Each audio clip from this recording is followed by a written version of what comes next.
بسم الله الرحمن الرحيم. السلام عليكم. نجتمع اليوم هنا لحضور مناقشة أطروحة الدكتوراه المقدمة من الأستاذ والمترشح السيس محمد أمام لجنة المناقشة المتكونة من الأساتذة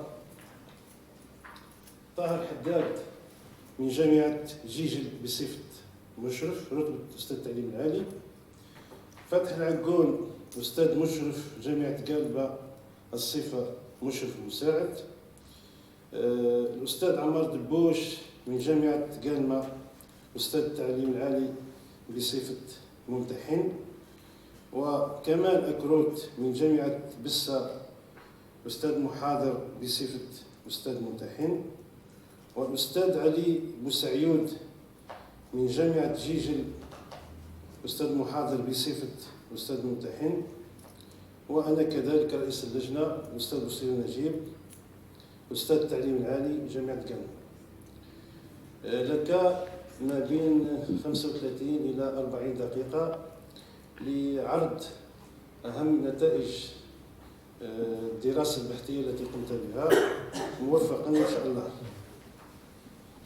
Donc, Monsieur le Président, Messieurs les membres du jury, honorable assistant, salam alaikum, j'ai l'honneur de vous présenter l'essentiel de mon travail de thèse en vue de l'obtention du diplôme de doctorat en sciences intitulé Contribution aux problèmes variationnels et aux inclusions différentielles. Cet exposé sera divisé en 6 volets. Après un bref historique sur le processus d'érable, je vais présenter quelques notions de base utilisées très souvent dans notre travail. Dans le troisième point, on s'intéresse au caractère bien posé pour un processus d'érable d'ingénierie quasi autonome. Puis, par la suite, je donne notre théorème principal concernant l'existence et l'unicité pour un processus d'érable d'ingénierie perturbée, l'efficient dépend de temps et l'état. Et ces résultats seront appliqués pour résoudre un problème de complémentarité différentielle et un problème des inégalités variations quasi statiques IVE. Et je termine par une conclusion et quelques perspectives. Donc, introduction. Les inclusions différentielles représentent une généralisation des équations différentielles ordinaires et elles représentent aussi un sujet de plus en plus abordé ces dernières années. En effet, plusieurs problèmes de physique et d'économie aboutissent à des inclusions différentielles, en particulier celui à la théorie du système dynamique et la stochastique, qui ont conduit dans les années 70 à l'introduction par Jean-Jacques Moreau d'un problème d'évolution gouverné par un opérateur maximal monotone appelé processus d'érable, en anglais sweeping process. Ce problème était formulé sous la forme d'une inclusion différentielle de premier ordre avec contrainte donnée par SW, avec N et le code normal au sens d'un S convexe au point X sur l'ensemble convexe de T, et c'est une application multivoque avant un convexe terminal en V. Et X0 est une condition initiale. En utilisant la définition de code normal et le sous-différentiel des fonctions convexes semi-continues inférieurement, ce problème peut être énoncé sous la forme d'une égalité variationnelle d'évolution intra ou sous la forme d'une inclusion différentielle gouvernée par le sous-différentiel de la fonction indicatrice, donnée par un point K. Les applications, donc cette inclusion différentielle et beaucoup de ses variantes apparaissent dans plusieurs domaines, citant principalement élastoplasticité et le contrôle optimal, la modélisation de mouvements de foule et la modélisation des circuits électriques. Et concernant l'interprétation physique de ce problème, donc ce problème peut être interprété dans un langage mécanique comme suit. Si la position x de t appartient à l'intérieur d'un convexe mobile ici de t, alors le code normal est réduit au singleton 0, c'est-à-dire la vitesse unie. Donc la particule reste hors repos. Par contre, lorsque la frontière dessus de t rattrape la particule, alors celle-ci est poussée dans une direction normale vers l'intérieur et par la frontière, et cela pour vérifier la contrainte et rester à l'intérieur de cette t. L'algorithme de rattrapage. Moreau a démontré l'existence et l'unicité de ce problème en supposant que les ensembles de t bougent d'une façon absolument continue. Sa méthode consiste à discrétiser l'intervalle de temps par une subdivision donnée par 1.5, puis à définir la suite des solutions discrètes x et 1 en utilisant la projection successive. Et puis elle a défini la suite des solutions approchées x1 qui convergent uniformément vers la solution du problème. Donc il a utilisé l'interpolation par morceau. Les améliorations, de nombreuses améliorations ont été apportées dans la littérature. Par exemple, pour agiter une perturbation, pour diminuer l'hypothèse de la convexité et pour obtenir des résultats dans un contexte banachik pas seulement dans un espace de Hilbert, et pour contenir l'hypothèse de la convexité grâce à la notion des ensembles approx réguliers, avec un nombre réel strictement positif. Le but de cette thèse est d'apporter quelques contributions à la théorie des inclusions différentielles impliquant des conormaux. En particulier, nous nous intéressons à une nouvelle variante de processus d'Erard appelée processus d'Erard dégénéré perturbé donné par l'inclusion différentielle pi de P, avec la perturbation F univoque dépend de temps et l'état et lipschitien, avec A est un opérateur linéaire borné bêta coercive et l'application F univoque non nulle. Puis nous allons donner deux applications de résultats principaux au problème dissipé et au problème IVE. Pour étudier ce problème, nous allons suivre ce schéma. Donc le type de problème pi de P dépend de deux problèmes secondaires. Un problème sous perturbation donné par D de S avec un mouvement lipschitien et absolument continu des ensembles ci de T et un problème perturbé quasi autonome donné par P de Pt avec un mouvement absolument continu des ensembles. Et nous allons donner deux applications de nos résultats au problème dissipé et au problème IVE. Deuxième partie, concept de base et résultats préliminaires. Donc, pour étudier les applications multivoques, on a besoin de notions de l'ex et la distance de Hausdorff, qui sont deux outils fondamentaux pour étudier les applications multivoques. Donc, l'ex de A sur B est donné par la relation 2.1. La distance de Hausdorff est définie comme le maximum de EAB et BEA. Et dans un espace vectoriel normé, cette quantité est donnée par 2.3. Les conormaux. Donc, les conormaux jouent un rôle très important en théorie des inclusions différentielles et sont fondamentaux pour étudier les problèmes d'optimisation. Donc, définition, le conormal au sens d'analyse convexe ou point X sur l'ensemble convexe et l'ensemble des vecteurs Y de H qui forment un angle obtus avec Z moins X pour tout Z appartient à C. Et d'après cette définition, les seuls points intéressants sont les points qui se trouvent sous la frontière de C. De plus, le conormal est une application multivoque à valeur convexe fermée. Et cette figure représente les différents conormaux en différents points sur l'ensemble convexe C. Le sous-différentiel, on rencontre plusieurs fonctions convexes qui ne sont pas différentielles au sens classique. Pour celles-ci, on dispose toutefois de la notion de sous-différentiel qui joue un rôle très important en théorie des inclusions différentielles. Donc pour f ou convexe, le sous-différentiel de f où point x0 appartient au domaine de f est un sous-ensemble de h défini par 2.5 et tout élément appartient à cet ensemble est appelé un sous-gradient de f. Par exemple, le sous-différentiel de la fonction valeur absolue est donné par les ensembles suivants. Les ensembles donnés par 2.6. Les fonctions absolument continues. Donc les fonctions absolument continues sont caractérisées par le théorème de 1 suivant. Corollaire de 1, ce résultat est fondamental pour notre étude qui permet de déterminer la dérivée d'un produit scalaire contient un opérateur linéaire borné symétrique donné par 2,9. Puis le lemme de Mazur.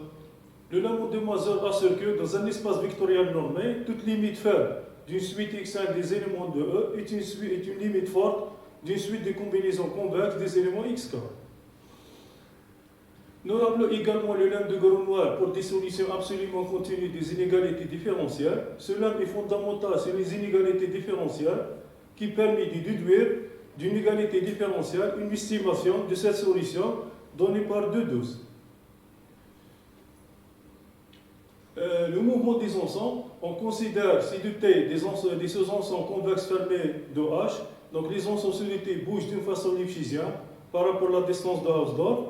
S'il existe un réel R tel que la relation de 2.13. Bouge d'une façon absolument continue s'il existe une fonction absolument continue V telle que la relation de 2.14. Troisième partie, résultat d'existence pour un processus dégénéré quasi autonome.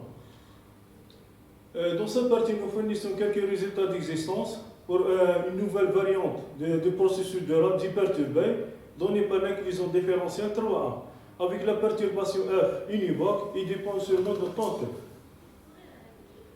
Et pour cela, nous allons d'abord établir un résultat d'existence pour un problème sur perturbation donné par DS avec les hypothèses H1 et l'hypothèse H1. Donc, certains auteurs ont prouvé des théorèmes d'existence de solution de ce problème sous diverses hypothèses. 15 et Montano Marquez ont démontré l'existence et l'unicité de solution de ce problème. Lorsque les ensembles solidaires sont convexes, ils bougent d'une façon lipschitzienne dans un espace de Hilbert de dimension infinie. La méthode utilise une discrétisation basée sur la surjectivité de l'ensemble des opérateurs maximum monotone. Puis, dans un travail récent, lorsque les ensembles solidaires sont improxy réguliers, bougent d'une façon absolument continue dans un espace de Hilbert de dimension finie. Les auteurs ont démontré le caractère bien posé de ce problème en utilisant la réduction de l'inclusion différentielle DS avec contrainte à une inclusion différentielle sans contrainte gouvernée par le sous-différentiel de la fonction distance. Et notre contribution consiste à étendre ce résultat à une classe des ensembles qui bougent d'une façon absolument continue dans un espace de dimension infime. Le premier cas, 15 et Montano Marquez ont démontré le caractère bien posé de ce problème en supposant que les ensembles solidaires bougent d'une façon lipschitzienne. Ce résultat est donné par le théorème 3A, c'est-à-dire l'existence d'une solution unique lipschitzienne du problème DS. Maintenant, nous allons démontrer un résultat analogue à celui du théorème de Montano Marquez en supposant que les ensembles solidaires bougent d'une façon absolument continue avec la fonction V. Ce résultat est donné par le théorème 3.2. Donc, sur ces hypothèses, le problème DS admet une solution unique, absolument continue et vérifie l'inégalité 3.5. Pour la démonstration, on commence par la première étape, c'est l'existence de la solution. L'idée consiste à transformer le problème DS en un problème équivalent noté DS chapeau, associé à la multi-application C chapeau, puis nous allons utiliser le caractère lipschitien de C chapeau pour appliquer le théorème de Montano Marquez. Les applications C chapeau sont données par 3.6.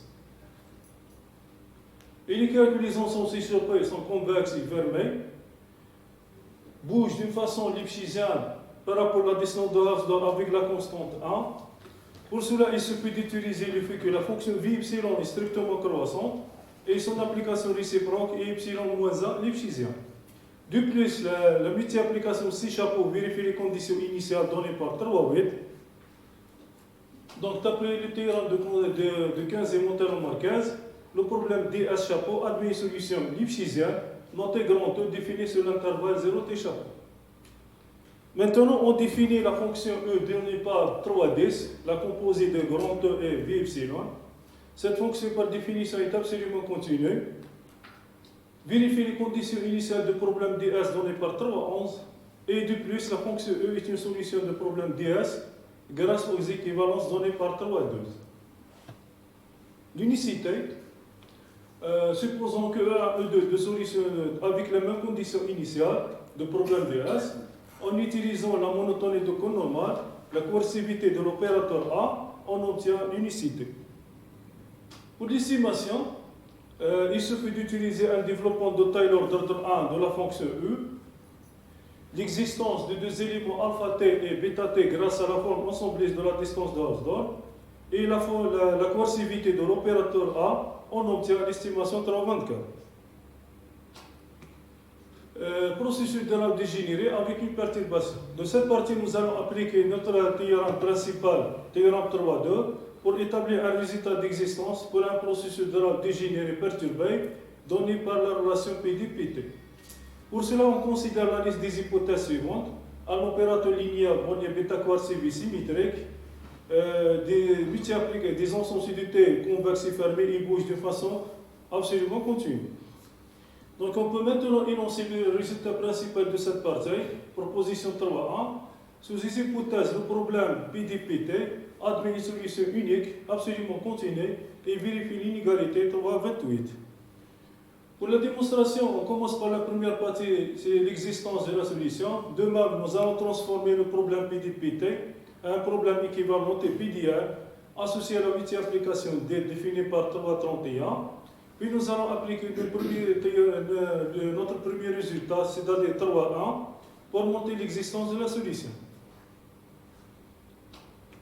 La première étape, il est clair que les ensembles de T sont convexes et fermés, bougent d'une façon absolument continue avec la fonction absolument continue grand V. Et donc le problème PDN admet une solution unique absolument continue, notée Y, et vérifie l'estimation 3, 3, 4. Deuxième étape, maintenant on introduit la fonction X définie par 3, 3, 5.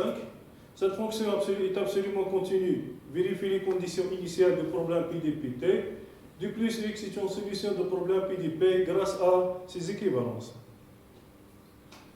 Pour l'estimation, il suffit de combiner les deux relations, on obtient l'estimation 3, 3, 9. L'unicité découle directement de la montonnée de coût normal et la coercivité de l'opérateur. Quatrième partie, résultat d'existence pour un processus de rab généré avec une perturbation lipschisienne dépend de temps et d'état. Donc, notre contribution consiste à résoudre le problème Pi de P avec une perturbation F lipschisienne dépend de temps et l'état. C'est-à-dire le problème principal.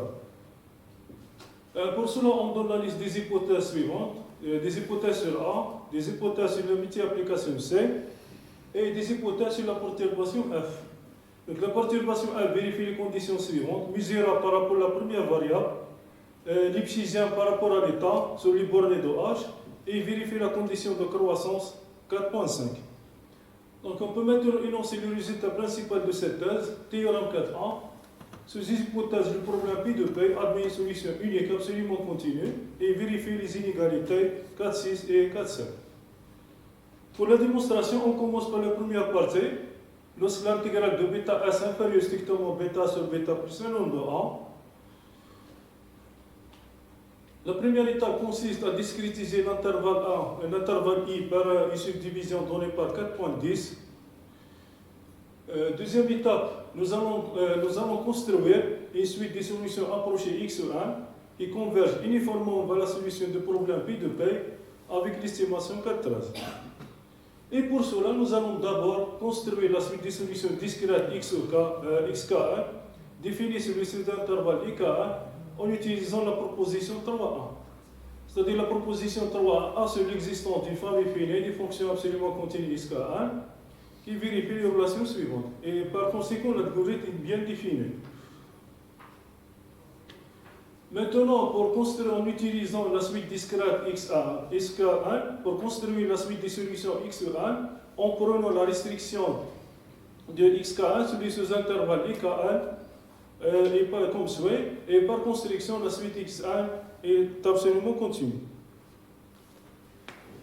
Et pour passer du cas discret au cas continu, c'est-à-dire on définit la suite θ1 par 4,18, on obtient une famille des inclusions différentielles dépendant de temps et l'état et vérifie l'estimation 4,20. L'étape 3 montre que la suite des fonctions dérivées est uniformément bornée par une fonction intégrale donnée par la relation 4,2,2. Pour la démonstration, en utilisant l'estimation 4,24, le fait que x1 est absolument continu et la relation de Sharpe pour les intégrales, on applique la condition de croissance de f, on obtient la constante 1. On applique encore une fois la condition de croissance de f et l'estimation 4,29, on obtient que la suite des fonctions dérivées est uniformément bornée par la fonction gamma. L'étape 4 montre la convergence de la suite x1. Pour cela, il suffit de montrer que x1 est de coucher dans l'espace de Banach-C à h infini. Pour la démonstration, en utilisant la monotonie de coût normal et le fait que la suite des fonctions dérivées est uniformément bornée par la fonction gamma, et cela donc que la suite x1 appartient à la boule fermée B. Puis, on applique la lipschicité de R sur la boule B, la coercivité de A et le lemme de Gromwald, on obtient l'estimation 4,3. Maintenant, on applique le théorème de convergence dominée de Lebesgue sur le suite J1 et la coercivité de l'opérateur A, on obtient que x1 est de coucher et par conséquent x1 est une suite convergente. Pour l'étape 5, montrons que x est une fonction absolument continue, c'est-à-dire qu'il suffit de trouver une fonction g appartient à la RH, telle que les relations suivantes. Pour la démonstration, en utilisant la convergence ferme de la suite x.1, c'est-à-dire donc il existe une fonction G appartient à la LH, et on utilise aussi le fait que Xn est absolument continu, l'unicité de la limite, on obtient que X est absolument continu. L'étape 6 montre que X est une solution du problème pi de P. Pour cela, nous allons utiliser les outils suivants. Le lemme de Moisel pour la convergence faible dans L1. Le résultat fondamental 4, 5, c'est-à-dire le sous-différentiel de la fonction de distance, représente le cône normal inter la unité fermée. Et la relation entre la fonction de distance et la fonction support. On applique aussi la semi-continuité supérieure de la fonction support associée au sous-différentiel de la fonction de distance, la fermeture et la convexité de ce différentiel de la fonction de distance. On obtient que les passages suivants ont lieu.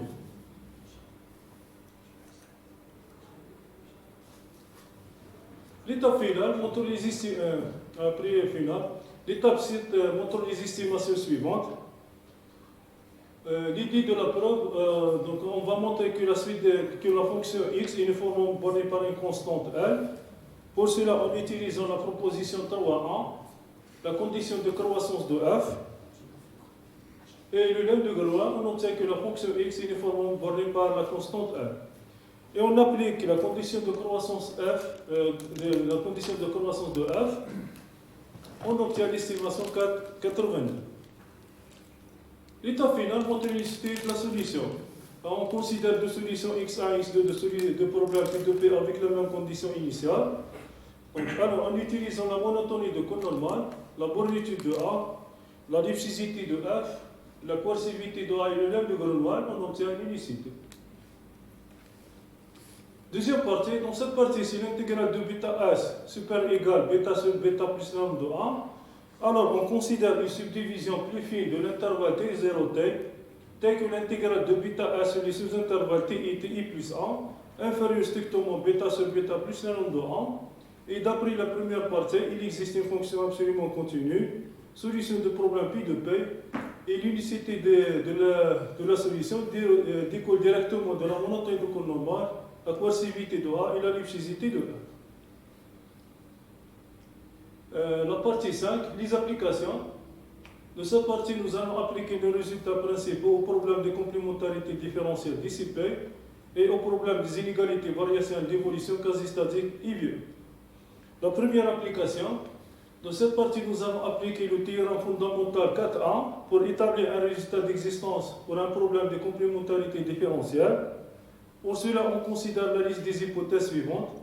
Un camp convexe fermé K et son duel quand K étoile. Un opérateur A vérifie l'hypothèse H3A et F vérifie les conditions ABC de théorème 4a et lambda, une fonction absolument continue avec lambda 0 égale à 0. Donc un problème de complémentarité différentielle se compose à des équations différentielles ordinaires couplées à des conditions de complémentarité et se présente sur la forme 5.2. Avec la deuxième ligne est appelée relation de complémentarité entre U du T et U du T. Et pour résoudre ce problème, en utilisant la relation entre le cône normal, et la relation de complémentarité, de plus en introduisant la multiplication aussi définie par 5.4, on obtient que le problème dissipé peut être énoncé sous la forme d'une inclusion différentielle de type pi de P. Et comme conclusion, le problème dissipé admet une solution unique définie de 0 P par H. Pour cela, nous allons montrer que les hypothèses de théorème 4a sont satisfaites. Pour l'hypothèse H1, il est clair que les ensembles C de T sont convexes et fermés. Ils bougent d'une façon absolument continue avec la fonction absolument continue P définie par 5.5.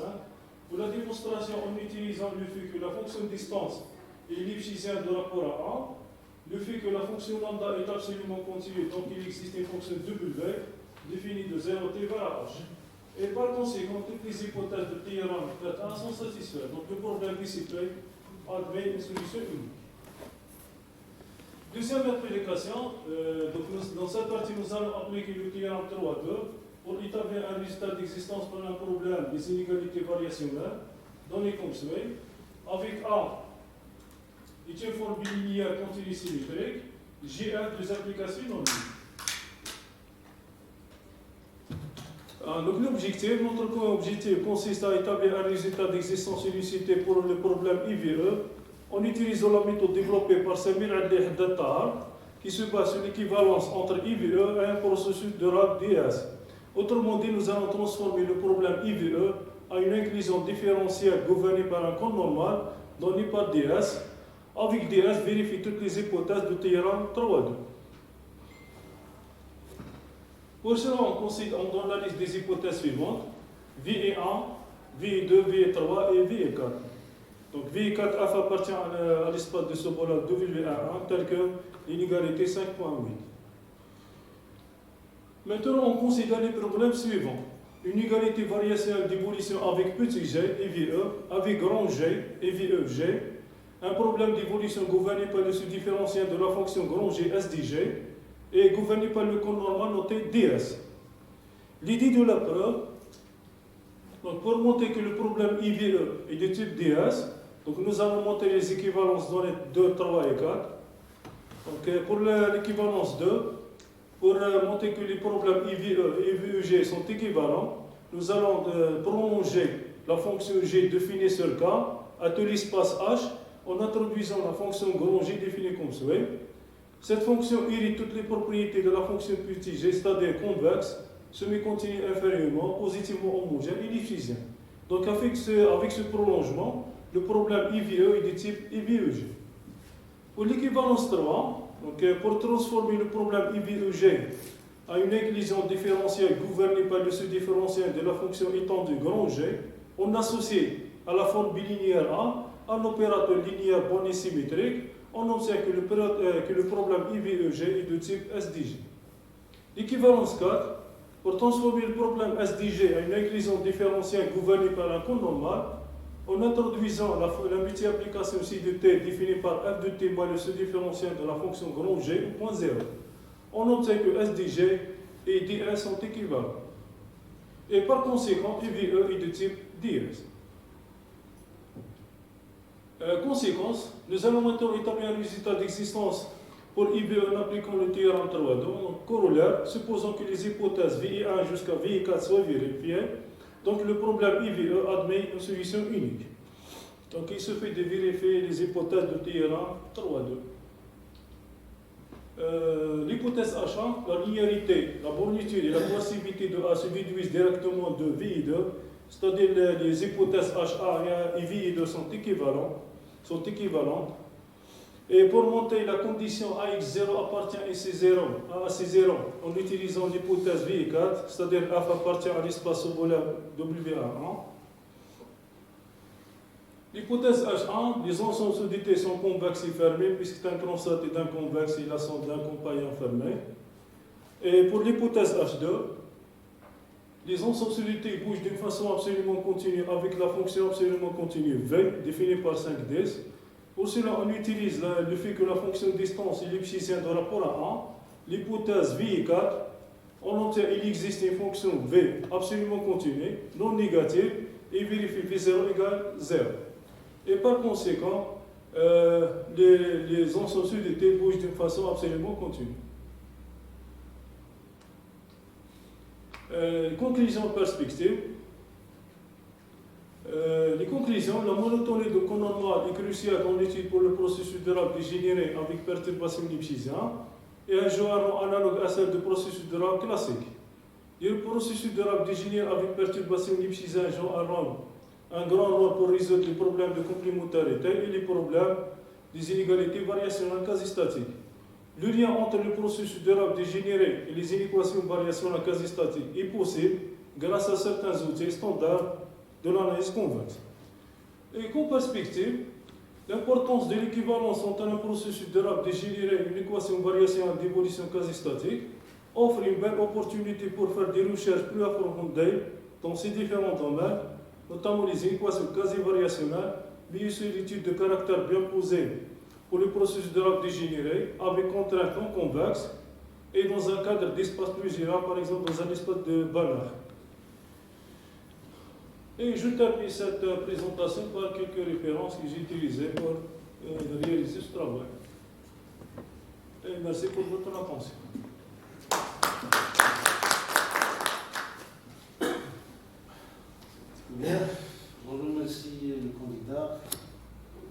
respect du temps